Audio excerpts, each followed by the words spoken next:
أعوذ بالله من الشيطان الرجيم. بسم الله الرحمن الرحيم. ما كان لبشر أن يؤتيه الله الكتاب والحكم والنبوة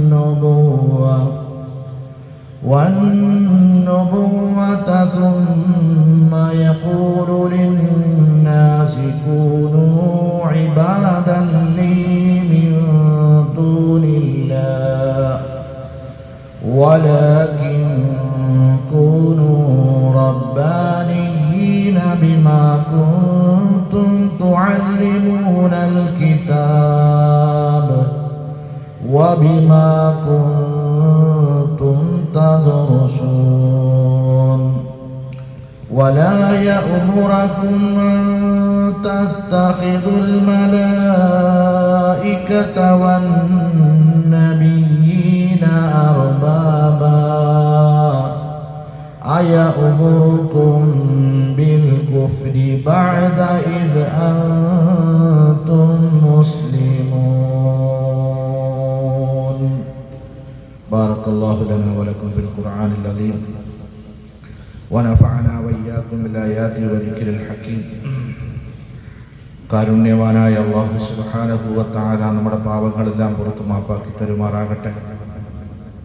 അല്ലാഹുവിനെ കണ്ടുമുട്ടുന്ന ദിവസം പാപരഹിതരായി കണ്ടുമുട്ടാനുള്ള ഭാഗ്യം അല്ലാഹു നമുക്ക് നൽകുമാറാകട്ടെ.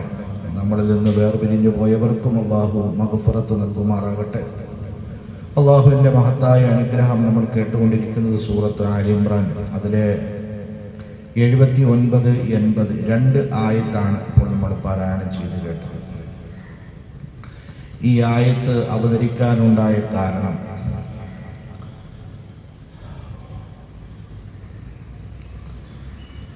ആദരവായ റസൂലുള്ളാഹി സ്വല്ലല്ലാഹു അലൈഹി വസല്ലം, ഇബ്നു അബ്ബാസ് റളിയല്ലാഹു തആല അൻഹു, സഈദ് ബിൻ ജുബൈർ റളിയല്ലാഹു തആല അൻഹു, ഇക്രിമ റളിയല്ലാഹു തആല അൻഹു തുടങ്ങിയ ഖുർആൻ വ്യാഖ്യാതാക്കളായ സഹാബാക്കൾ പറയുകയാണ്,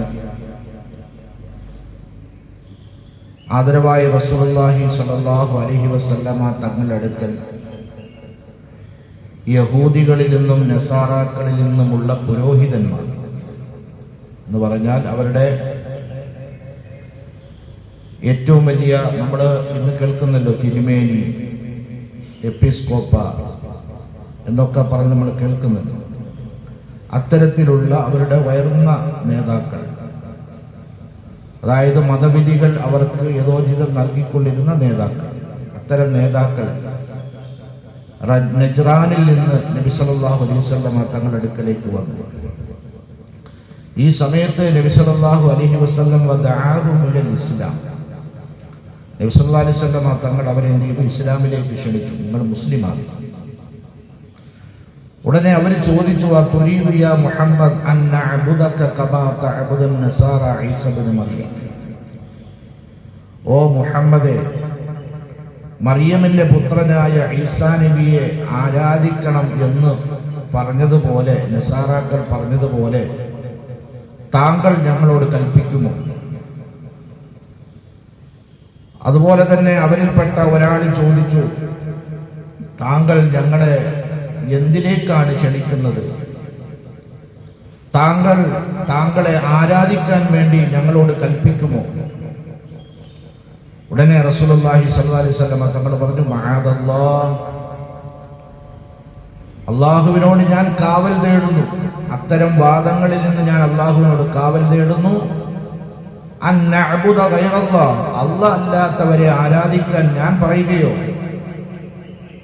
മഅദല്ലാഹ്, അല്ലാഹ് കാത്തുരക്ഷിക്കട്ടെ. ഔ അല്ലെങ്കിൽ അൻ നഅ്മുറ ബിഇബാദത്തി ഗൈരില്ലാഹ്, അല്ലാഹ് അല്ലാത്തവരെ ആരാധിക്കണം എന്ന് കൽപ്പിക്കാൻ അല്ലാഹുവിനോട് ഞാൻ കാവൽ തേടുന്നു. എന്നെ അയക്കപ്പെട്ടിരിക്കുന്നത് അത്തരം കാര്യങ്ങൾ പറയാൻ വേണ്ടിയിട്ടല്ല എന്ന് നബി സല്ലല്ലാഹു അലൈഹി വസല്ലം തങ്ങൾ മറുപടി കൊടുത്തു. അപ്പോഴാണ് ഈ ആയത്ത് ഇറങ്ങുന്നത്, ما كان لبشر أن يؤتيه الله الكتاب والحكم والنبوة അല്ലാഹു സുബ്ഹാനഹു വ തആല ഒരാൾക്ക് വേദഗ്രന്ഥവും അതുപോലെ തന്നെ യുക്തിജ്ഞാനവും, ഹുക്കും എന്ന് പറഞ്ഞാൽ യുക്തിജ്ഞാനം, അതുപോലെ തന്നെ പ്രവാചകത്വവും നൽകിയ ഒരാൾക്ക് ഒരിക്കലും തുമ്മ യഖൂലു ലിന്നാസി കൂനു ഇബാദൻ ലി, ജനങ്ങളോട്, മനുഷ്യരോട്, ആളുകളോട് എന്റെ ദാസന്മാരാകും, എന്റെ അടിമകൾ നിങ്ങളാകും എന്ന് പറയൽ ഭൂഷണമല്ല. അങ്ങനെ പറയാൻ പറ്റുകയില്ല. മിൻ ദൂനില്ല, അള്ളാഹുവിനെ കൂടാതെ. അള്ളാഹുവിനെ കൂടാതെ എന്റെ അടിമകളാകൂ, നിങ്ങൾ എന്റെ അടിമകളായിത്തീരും, നിങ്ങളെല്ലാവരും എന്റെ അടിമകളാകണം, എന്നെ നിങ്ങൾ ആരാധിക്കണം എന്ന് അള്ളാഹു നുബുവത്ത് നൽകിയ, അള്ളാഹു വേദഗ്രന്ഥം നൽകിയ, അള്ളാഹു ഹുക്മ് നൽകിയ, വിജ്ഞാനം നൽകിയ ഒരാൾക്കും ഭൂഷണമല്ല. ഒരാൾക്കും അങ്ങനെ പറയാൻ കഴിയുകയില്ല, അങ്ങനെ പറയാവതല്ല. പിന്നെ എന്താണ് അവർ പറയേണ്ടത്? വലാകിൻ കൂനു റബ്ബാനിയീന ബിമാ കുന്തും തുഅല്ലിമൂനൽ കിതാബ വബിമാ കുന്തും തദ്റുസൂൻ.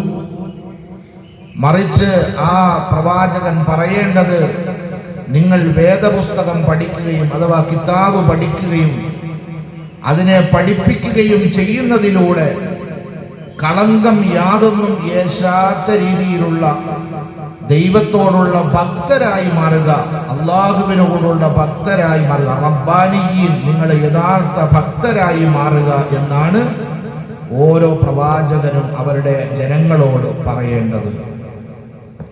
ഇവിടെ റബ്ബാനി എന്ന് പറഞ്ഞാൽ ഖുർആനിന്റെ മറ്റൊരു ഭാഗത്തും റബ്ബാൻ എന്ന് പറയുന്ന വാക്ക് ഉപയോഗിച്ചിട്ടുണ്ട്. ഇത് ജൂതന്മാർ അവരുടെ മതപുരോഹിതന്മാരെ വിളിക്കുന്ന ഒരു വിളിപ്പേരാണ്, സ്ഥാനപ്പേരാണ് റബ്ബാൻ എന്ന് പറയുന്നത്. ക്രിസ്ത്യാനികൾ ഡിവൈൻ എന്ന് ഇംഗ്ലീഷിൽ പറയുന്ന പോലെ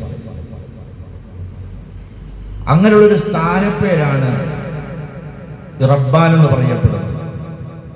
അപ്പോ വേദഗ്രന്ഥം പഠിക്കുകയും അത് പഠിപ്പിക്കുകയും ചെയ്യുന്ന, അത് ചെയ്യലിലൂടെ ദൈവത്തിനെ, അള്ളാഹുവിനെ ഏറ്റവും കൂടുതൽ ഭയഭക്തിയുള്ള ജനങ്ങളായി നിങ്ങൾ മാറണം എന്ന് മാത്രമാണ് അവർക്ക് പറയാനുള്ളത്. നേരെ മറിച്ച് വലാ യഅ്മുറകും അൻ തത്തഖിദുൽ മലായികത വന്നബിയ്യീന അർബാബ, മലക്കുകളെയും നബിമാരെയും റബ്ബുകളാക്കാൻ വേണ്ടി അവർ ഒരിക്കലും കൽപ്പിക്കുകയില്ല. ഒരിക്കലും അവരങ്ങനെ കൽപ്പിക്കുകയില്ല. അങ്ങനെ കൽപ്പിക്കുന്നത് കുഫറാണ്. അങ്ങനെ കൽപ്പിക്കല് അവിശ്വാസമാണ്. ഒരിക്കലും അവരങ്ങനെ കൽപ്പിക്കല്, ഒരു പ്രവാചകന്മാരും അങ്ങനെ കൽപ്പിക്കാൻ അധികാരപ്പെട്ടവരല്ല, അവരങ്ങനെ കൽപ്പിക്കുകയും ഇല്ല. അയഅ്മുറുകും ബിൽ കുഫ്രി ബഅദ ഇദ് അൻതും മുസ്ലിമൂൻ. നബി സല്ലല്ലാഹു അലൈഹി വസല്ലം തങ്ങളോട് അല്ലാഹു കൽപ്പിക്കുകയാണ്, അവരോട് ഇങ്ങനെ ചോദിക്കും നബിയെ, അയഅ്മുറുകും ബിൽ കുഫ്ർ ബഅദ ഇദ് അൻതും മുസ്ലിമൂൻ, നിങ്ങൾ മുസ്ലിമീങ്ങളായതിനു ശേഷം സത്യനിഷേധികളാകാൻ ഒരു പ്രവാചകൻ നിങ്ങളോട് കൽപ്പിക്കുകയോ? അത് അസംഭവ്യമാണ്. ഒരിക്കലും അങ്ങനെ കൽപ്പിക്കുകയില്ല. ഓരോ പ്രവാചകന്മാരും കുഫ്രിയത്തിൽ നിന്ന് വിശ്വാസത്തിലേക്ക് ക്ഷണിക്കാൻ വേണ്ടി വന്നവരാണ്. നേരെ മറിച്ച് വിശ്വാസത്തിൽ നിന്ന് കുഫ്രിയത്തിലേക്ക് കൂട്ടിക്കൊണ്ടുപോകാൻ ലോകത്തൊരു പ്രവാചകനും വന്നിട്ടില്ല, ഒരു പ്രവാചകനും അതിന് കഴിയുകയും ഇല്ല എന്ന് പറയൂ നബിയെ എന്ന് ആദരവായ റസൂലുള്ളാഹി സ്വല്ലല്ലാഹു അലൈഹി വസല്ലം തങ്ങളോട് അള്ളാഹുവിന്റെ കൽപ്പനയുണ്ടാകുകയാണ്.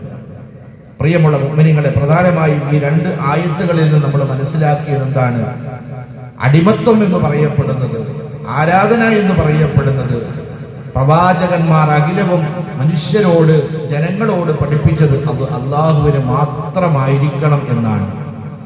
മറിച്ച് ഒരിക്കലും പ്രവാചകന്മാരെയോ അതുപോലെ തന്നെ മലക്കുകളെയോ നിങ്ങൾ ആരാധ്യ പുരുഷന്മാരാക്കുകയോ ആരാധിക്കുകയോ ചെയ്യണമെന്ന് അവര് ലോകത്തിൽ പഠിപ്പിച്ചിട്ടേയില്ല. അങ്ങനെ ഏതെങ്കിലും മതവിശ്വാസികൾ അങ്ങനെ ധരിക്കുന്നുവെങ്കിൽ അവർ പിൽക്കാലത്ത് മതത്തിൽ കൂട്ടിച്ചേർത്ത കാര്യങ്ങളാണത്. ഒരിക്കലും അത് അള്ളാഹുവിന്റെ മതത്തിൽ പെട്ട കാര്യമേ അല്ല എന്ന് ബോധ്യപ്പെടുത്താൻ വേണ്ടിയാണ് അള്ളാഹു സുബ്ഹാനഹു വ തആല പ്രവാചകന്മാർക്ക് നൽകപ്പെട്ടിട്ടുള്ള ഗുണങ്ങളെ സംബന്ധിച്ച് ഈ രണ്ട് ആയത്തിൽ നമ്മൾക്ക് മനസ്സിലാക്കി തന്നു. അള്ളാഹു നമ്മൾക്ക് മനസ്സിലാക്കാനുള്ള തൗഫീഖ് അള്ളാഹു നൽകി അനുഗ്രഹിക്കുമാറാകട്ടെ.